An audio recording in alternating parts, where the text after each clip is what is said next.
Welcome. This is why past question literature in English year 2019.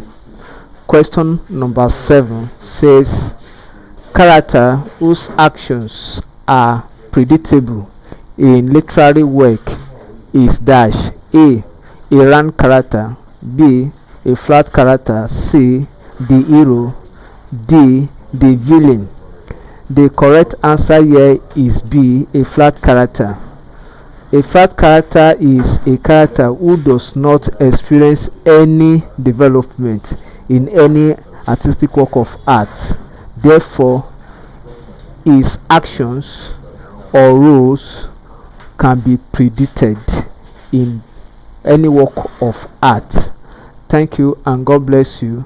Kindly continue to subscribe to our YouTube.